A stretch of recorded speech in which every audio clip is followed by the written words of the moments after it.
dal leen ak jàmm mbokku internet Sénégal 7 tey nag ñu am mbégte ci bis bi nga xam ni mooy 31 décembre di marquer la fin de l' année 2021 ñu dikkoon fii seet si Serigne Modou Bousso Dieng Serigne ñu ngi lay nuyu. maa ngi lay fay Abdou Khadir di leen dalal di leen sant di leen gërëm ci liggéey bu rafet bi ngeen def Sénégal 7 moom mooy sama site xanaa ñetti weer yi yëpp wala année bi yëpp sax ci laa ëpp lu ma apparaître parce que sama sortie yëpp ci yéen laa ko jagleel jërë ngeen jëf. alors ñu seetaandandoo sànq rek adresse à la nation bi nga xam ni président de la république def na ko doon adressé message yu vœu ak fin d'année bi nga xam ni moom la ñu dëgmal tey ji 31 tey discours boobu nga xam ni président def na ko ban impression nga ci njëkk a am. bon déglu naa ko mais xam nga Macky Sall quand il parle ak Macky Sall quand il fait ñaari nit yu deux différents Macky Sall la ñaari nit yu bokkul la. day toog du bindal ko li ko neex mu noppee rek mu wax ko dégg naa ko mi lim ci réalisation mu cité hôpital Touba qui n'est pas encore fonctionnel wax naa ne lu ma leen di wax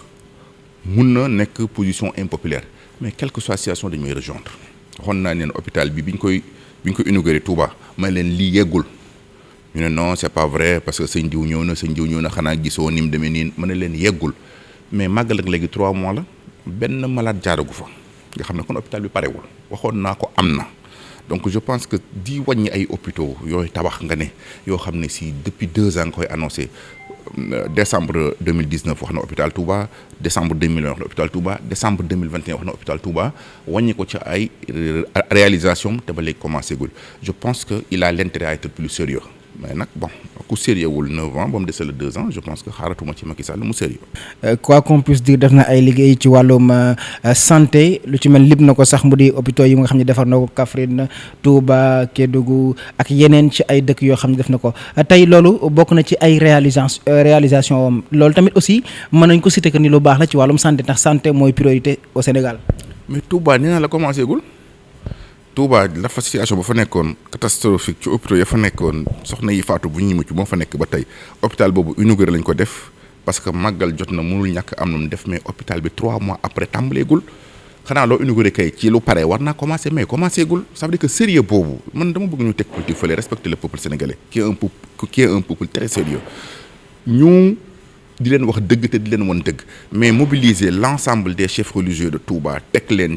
lu amoon ci télévision ki rajo ki truc def ko direct Sénégal yëpp ñu wàññi ne Touba hôpital bi pare te parewul loolu moo sérieux wul loolu laay invité le président à être plus sérieux ba tey président de la république ci doorteg kàddoom sax daal dinay àddu ci wàllum Covid 19 bi nga xam ni depuis 2 ans mi ngi fi ba daal di xam ne rek ni wàllum 5 millions de doses ñu ngi fi disponible ngir rek ni mën a fagaru ci mbas mi tey loolu est-ce que jàpp nga ni mën nañu fexe ba dajal ko Sénégal gi yëpp ba ñëpp mën a vacciné wu est-ce que loolu dina yomb. li ma daan wax rek communication bi moo bon ba tey moo tax nit ñi gëmuñu leen donc peuple bu la xasee weddi gëmu la donc même boo koy wax li jëm ci moom dafa dul gëm parce que ki la mën a defal hôpital ne la pare na publier ko Sénégal gi yëpp seetaan ko ñu def ko en direct nga indi lu amoon ci kalif cib dëkk teg leen surtout dëkk bu mel ne Touba ba pare la nga wax fa nga leen ne moom ngay inauguré pareegul manque de sérieux boobu ku ko sa wax boo ñu tegalee ay doses timide nit ñi dañ koy rejeté c'est dañ ko gëmul Macky Sall ci moom lañ gëmul xëy na am na intérêt pour jox ko keneen ku nit ñi gën a gëm xëy na pour mu présenter doses yooyu pour que Sénégalais yi mën ci jëriñu. beneen poñ boo xam ni président de la république daal dina koy addu mu di lu ci mel ni secteur agriculture pêche ak élevage daal dina ci addu wax ci tamit réalisation yi nga xam ak investissement yi nga xam ni jot nañ ko cee def ba am na ci yenn ci secteurs yooyu am na aussi yoo xam ni aussi am importance te yoo xam ni réalisé nañ ko lan moo ci sa gis-gis. waaw réalisé na dara wax naa ne amul benn gouvernement bu am vocation boo xam doo def dara ci dëkk bu ñu la joxee plus de juróomi junni milliards. milliard dafa bari ba muy juróomi junni ci mennum at kese waaye xanaa di nga ne def naa nangam du dëgg donc mooy TER bi muy wax nii ma defe ne xanaa kay ku mën a jënd oto 1 milliard de francs CFA pour sa bopp mën a jënd avion lu tax bi muy wax réalisation yi boolu ci avion achat d'avion de 60 milliards pour boppam pourtant donc ku mën def loolu tey nga jëndee gerte gi ay 160 te bëgg koo naw je pense que li may wax ñàkk de sérieux ci Macky Sall toujours rek moo ci nekk su mënoon na yor lu gën a néew loolu ba noppi Sénégal yi gën ci gis seen bopp mais su fekkee ne yow sérieux woo toujours tu as l'intérêt à servir les tubaab que créer benn terre ba noppi hypocritement ma gis suñu xarit mbokki communicateur traditionnels yi ñoom taxaw di la tagg yow ngay inauguré loo xam ne def nga ci 1000 milliards Sénégalais yi ak fi réew mi toll ak fi santé bi toll ak fi njàng mi toll ba nga xam ne bu benn soxna présenté ay élèves yu muy jàngal ñu toog ci suuf da nga koy dàq nga xam ne ko ne am na looy nëbb nga bëgg a imposer nit ñi benn 35 kilomètres 1000 milliards ba noppi bokk jël ko ci xaalisu réew mi jëloon juróom benn fukki milliards jënd ci sa roppalaan pour sa luxe ndax amoon nga beneen mais nee nga da nga yërëm ministres yi te yërëma peuple bi donc mën a jënd sa oto bopp 1 milliard ba noppi bu ñu koy inauguré ñooñu taxaw di la tàgg yow ak say maam fàtte peuple sénégalais bi la jox xaalis bi je pense que liggéeykat boobu du liggéeykat bu sérieux donc y compris l'agriculture boobu mu wax élevage boobu mu wax ainsi de suite secteur bu mu ci wax rek ci juróomi junniy milliards yi la mu defee ko nu ko neex def ci lu ko neex jël ci ay benn yii àgg na yii àggul bu 31 décembre mu ñëw wàññal leen ko bëlëf leen ko dem yoonam donc je pense que il est temps que ça s'arrête il est temps que Macky Sall soit sérieux avec le peuple mais li ma wax rek mooy benn objectif moo fi nekk muy toog na fi 9 ans yoo xam ne sérieux wul ñu jox ko fi 40 000 milliards muy jouer ak nit yi leen wan ay hôpital yu àggul ak di inaugurer lu mu ci doon 2 fois terre bi mooy 2e fois ñu koy inauguré donc jot na que Macky Sall parte en paix c'est ça la vérité loolu mooy objectif sénégalais leen lu ñu leen wax leen détaillé yi nga xam ne si ce sont des projets yoo xam ne yu ci ëpp waxoon na ko 2018 ba léegi bi nga koy wax je pense qu'il n'est pas sérieux ci ba tey ci discours am boobu président de la république daal dinay àddu ci wàllum infrastructure daal di xam ne rek ni am na 30 infrastructures yoo xam 33 infrastructures yoo xam ne ñu ngi en cours lu ci mel ni port bu Sendou Bargny Sendou moom tamit ñu ngi ci kawam port bu Ndayane aussi dañ lancé travaux yi lundi bii di ñëw di 3 janvier yooyu les infrastructures yoo nga xam ne ñu ngi ko commencé di ko door ban jàngat nga ci def. nga wax mooy la Macky Sall day wax lii def lii. jëlal son discours de la nation en 2015 ou 2016 il a parlé un aérodrome à Touba maa ngi image bi aérodrome boobu daf ci waxati lu mu ci jëm donc. est-ce que nekkul en construction. aérodrome bu nekk en construction ba léegi noo commencé guñ ko amaguñ lieu bi ba léegi sax 2016 ak léegi presque 8 ans déjà 6 ans actuellement donc mooy manque de sérieux moo lay wax rek élection lañ jëm tous les moyens sont bons pour parler pour inaugurer. C'est ça que Macky Sall fait actuellement soo xoolee fulla jëm def rapidement pour inaugurer terre bi donc déggaat yeneen hypocrisie yu ci nekk naan kan moo bañ terre du question bañ terre kenn bañul terre dañ ne 35 kilomètres yooyu 1000 milliards yooyu fi santé bi tollu tey Dakar amul ndox depuis une semaine nit ñi dañuy root man sama kër ñi nii amuma ndox quartier bi yëpp amul ndox Wakaam gi yëpp presque amul ndox te Wakaam moo tane quartier yu bëree bëri fi Sénégal da toll foofu est-ce que 1000 milliards pour 35 kilomètres servir na wala est-ce que 17 millions Sénégalais yëpp dañu gis seen bopp wala est-ce que am na sax ñu yëg ñoo xam ne yëguñu ne teer am na kon question de priorité la question d'urgence la donc ak question maturité la donc mais pas kedee loo xam ne dañu naan yow rek yaa ko fi def nga woo say communication traditionnelle ñu lay taggal say maam je pense que le peuple sénégalais la conscience actuelle dépasse na loolu très largement. mais TER bi ak BRT bi bu pare jàpp naa ni dina wàññi circulation bi ni muy saturé ci Dakar wala yow da nga jàpp ni rek xaalis bi nga xam ne jël na ko dugal foofu am na feneen fu mu mënoon dem. waaw loolu moom fukki Sénégalais yoo jël juróom-ñeent yi loolu lañ lay wax xale bi sax Idriss Seck dafa waxoon ne defu ko sax pour Sénégal mais daf ko def pour joxe marché ay entreprises tubaab effectivement oui loolu moo gën yanu maanaam bi toppati mooy exploitation bi joxaatuñ ko nii ay Sénégalais mais ay tubaab lañ ko jox encore donc kon li ñuy wooyee Macky Sall préfet tubaab bi mais c'est ça la vérité moom ba mu fi toogee ba léegi loolu lay def ça veut dire que il travaille pour l'intérêt des Occidents il a oublié même que y a des Sénégalais qui peuvent faire cela bi ci toppaat mooy yaakaar naa ne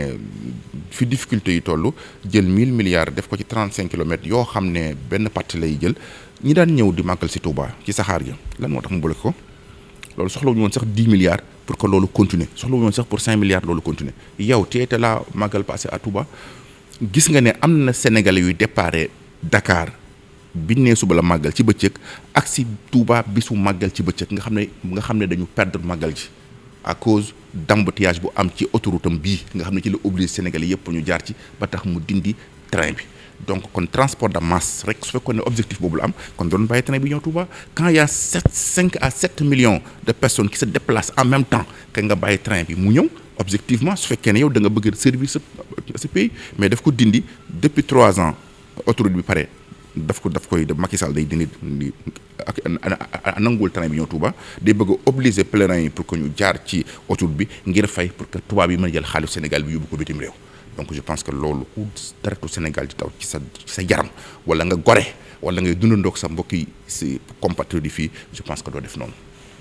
wàllum ressources naturelles yi gestion bi président daal dina ci àddu xam ne rek ni dañ ko def ci anam boo xam ni moo gën transparente tey noo ko gisee. waxoon na ko 2016 ci dialogue bi waxoon na ko 2017 waxoon na ko 2018 waxoon na ko 2019 waxoon na ko 2020 waxaat na ko 2021 xam naa su ko waxee 2022 2023 mooy dernier mu wax ko maanaam avant muy dem même discours la bu ñu koy bindal ma koy répété rek donc waxul ci contrat yi passé nga xam ne déjà jaay na ko exploitation yi ba signé ko yëpp ba ñu àgg ci ñu war a génne xaalis 800 milliards par an foofu procédure yi jaar yëpp mosu ci intégrer opposition mosu ci intégrer société civile mosu ci intégrer les religieux parce que aussi ils sont une bonne partie du peuple mosu leen ci boole ci dara ba tey xaalis war a génn mu war a jëm élection war a dem bëgg a sànniwaat poudre aux yeux ci nit ñi ne dina ci intégrer opposition bi je ne crois pas à Macky Sall. ci wàllum désenclavement aussi président àdduna ci daal di ne xam ne rek ni ci distance bu toll ci 2500 kilomètres daal dinañ ko tali ci jamono yi di ñëw lu ci mel ni sax tali bi nga xam ne moo jigee Mexe jëm Daaru Marnaan kenn ku ne xam nañu mel bu demee ba àddu ci ndax am nga yaakaar ni réalisation yi dañoo ko mën a def fii ak 2024. 2012 à 2022 10 ans li mu fi def lépp atteindrewul sax kaaru loolu mu wax. kon mooy 2 ans mooy dina fi def loolu kon xam nga ne ku ko gëm daf la neex soyons sérieux rek Macky Sall biy wax daal ak Macky Sall biy def man dama defe ne Macky Sall umpale na bu baax réalité sénégalais yi fi dëkk bi toll umb na ko lool jël milliards yëpp di ko concentré ci ay terres 1000 milliards ak yooyu defe na te yokk dund bi askan bi ba askan bi mën na fi ñoo dund ba ndékki añ reer amatul presque ba fi mu ne nii soxna yu ndaw yi léegi ñoo assuré seen reeru bopp donc ba nga xam ne si léegi benn borom kër mënatul a tenir donc je pense que allégé woon yooyu ba nit ñi mën a dund moo ëppoon solo ci obligé leen ci ay infrastructures yoo xam ne am na yeneen priorité yu ëpp solo donc yaakaar naa ne yooyu yëpp da koy def rek ngir masquer jëf yu ñaaw yu mu fi def ci yokk bi nga xam ne dañu yokk ba ci ñuy safale cin sax dafa yokk amul benn borom kër buy tenir actuellement 3 repas par jour donc te loolu lépp waxu ci yooyu lépp daf ko ignorer daf leen di muur seen bët neen noo dama leen defal 1200 et quelques kilomètres yoo xam ne 1500 yoo xam ne ba mu fi toogee léegi 10 ans yi def ko ci mu bëgg ko digg ci 2 ans xam nga ne koo gëm daf la neex. ci wàllum violence des femmes gis nañ ci jamono ji ni mu bëree ci réewum Sénégal mën nañu jàpp ni sax la majeure partie des femmes ñu ngi subir ay violences tey président de la République daal di cay àddu daal di xam ne rek ni dina ci jël ay mesures est-ce que tey ji violence de la femme faite aux femmes ak ni mu demoon ci jamono yi ren mu gën a yokk ndax jàpp nga ni ay mesures rek dina ko régler. c'est hypocrite violence de la femme nañ condamner violence en tant que telle. mais pas violence faite aux femmes nañ condamner aussi violence faite aux hommes tey jii nii am na ku dëkk an xaw ma ab borom kër boo xam ne jabarama ko rey dafa su fort te dafa feebar mu dóor ko kuur gi mu ne ko baal ma bu ma rey mu tëggaat ko kuur gi mu sedd loolu est-ce que violence faite aux femmes la wala violence faite aux hommes amoon na fi suñ mbokk mu taaloon jëkkëram amoon na fi bërki démb ci biir weer bi borom kër bu doon xeex soxna bi jàpp ci maanaam ci les parties génitales ba mu génn àdduna kon violence faite aux hommes aussi y en a très largement kon bu ñuy wax nañ condamner violence en tant que telle mais ñu ay violence contre faite aux femmes c'est des expressions politicaires yoo xam ne dañ koy créer c'est des expressions yoo xam ne pro-occidentales yi ko indi pour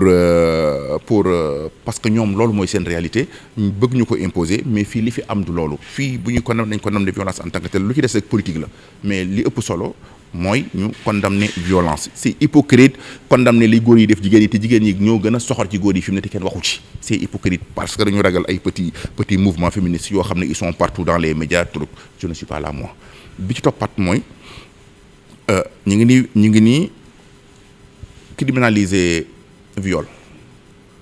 pourtant biñ leen ne ñu criminaliser homosexualité dégg naa des députés hypocrites oui. waaye dafa am loo xam ne àdduna ci aussi mu di wàllum violence jëm ci élection locale yi ak législative yi nga xam ne dëgg mën nañ ko ci weeru juin ak janvier bii nii tey mu ngi woo opposition bi ak société civile bi ñu mën a concerté wu bañ ba lépp loo xam ne violence la bañ a tuur deret xew ci tey jàpp nga ni appel boobu noonu warut woon a jiitu ci jamono yi pré-électoral bi nga xam ne moom la ñu nekk. violence électorale Macky Sall la ko indi ci Sénégal moo ko fi commencé bokk ci 2012 ak léegi. xam nga fan la violence commencé Touba la fa nekk ci nit yëpp nga indi woon fa 20 commission bu nekk nga ne ko bul passer 100 par jour pour 3 mois ça veut dire que strictement bloquer l'inscription de telle sorte que Touba presque tolloog Matam te benn quartier bu mag Touba kese sur le plan démographique mu ëpp Matam département bi yëpp mais nga fexe bañ tolloole côté inscription parce que gëm nga ne fii da nga ko gagné ci say enquête gëm nga ne fii da nga koy perdre ci say enquête foofu la violence commencé xañ ay nit droit pour ñu bindu jël carte d'identité yi ci ëpp ñu doon voté Touba ñu amoon carte d'identité ñu dindi leen ci fichier bi amoon naa plusieurs carte d'identité yoo xam ne bi ñu ñëwee ak seen carte électeur taxaw présenté dañ leen non du ngeen voté parce que nekku leen ci fichier bi ay dizaines c'est des dizaines de milliers de personnes nga xam ne da nga wàññi drastiquement le vote dëkk bi foofu la violence commencé violence nag bu ko see amaat foofu lépp lu ca toppaat lu ca jóg yaay responsable kon nag il est hypocrite bëgg a commencer violence en tant que way bi nit ñi jëlee yat bi nit ñi jëlee nangam te fàtte que ne yow yaa njëkk a violé yow yaa njëkk a indi violence parce que yaa fekk ay bons citoyens yu am seen carte d'électeur war a voter nga dindi leen ci fichier bi kon je pense que moom violence bi ci moom la commencé c'est à Macky Sall à être sérieux voilà. président comme ni mu ko defoon daaw ci jamono yi weesu janoo ak taskatu xabaar yi gannaaw bu mu defee discours bi nga xam ne adressé na ko à la nation sénégalaise tey ñu gis ne dafa zappé journalistes yi lan la président di daaw. question troisième mandat. ah oui lay daaw kay et puis daaw mu ci woon ndam parce que xam nga moom dafa rëy posé ko rek xam nga dafa bari erreur aussi daaw la waxoon ne moom du gis rouge bi affaire yi ñàngee mu ne di leen takk rouge xam nga il est vraiment démagogue donc erreur yooyu lay bañ xam na ne question troisième mandat bi rek ma koy xaar mais li wér te wóor mooy bu fi bëggee jàmm moom il partira mu naqari ko mu neex ko moom c'est fini Macky Sall c'est fini. président dañuy daal di génn rek ci discours président de la république bi ñu jëm rek ci wàllum homosexualité criminalisation de l'homosexualité bi nga xam ni société civile bi ñi nga xam ne ñoo bokk ci waa Jamra ak ñenn ñoo xam ni bokk nañ ci diine ji ñu ngi doon déposer benn projet de loi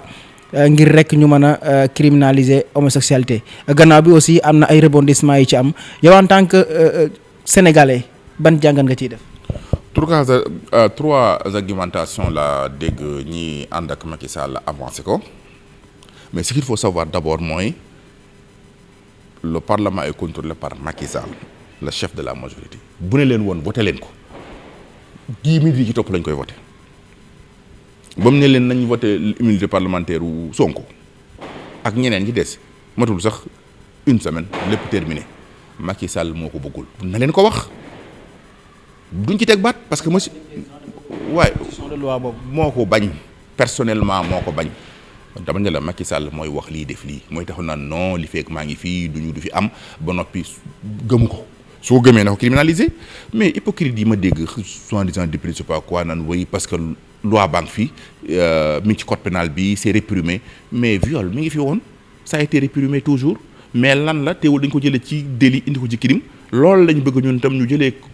homosexualité ci délit bi mu nekk indi criminaliser ko indi ko ci crime mu nekk un crime loolu lañ soxla comme ni ñu ko defee viol. mais président proposition de loi boobu nga jàpp ne bu ñu gënoon a durcir sanction yi du gën a yomb ñuy criminaliser. xam nga toujours du ñu voter loi rek loi bu mu doon day am ay accompagnement mais rey nit a ngi nii ñu ngi koy jiñ ay nit mais kenn ku nekk da ngay dem taxaw sa défendre ba nga xam ne ba mu wér la ne nii moom la ñenn ñu jàppale en flagrant délit ñu xam ne ñoom la soo maanaam su boobaa ñu sujet leen ci loolu mais deuxième argumentation bi ma déggaat ñu avancé ko kenn ki nee na oui homosexualité bi loi bi baaxul parce que c'est incomplète parce que mën nañ ci dugal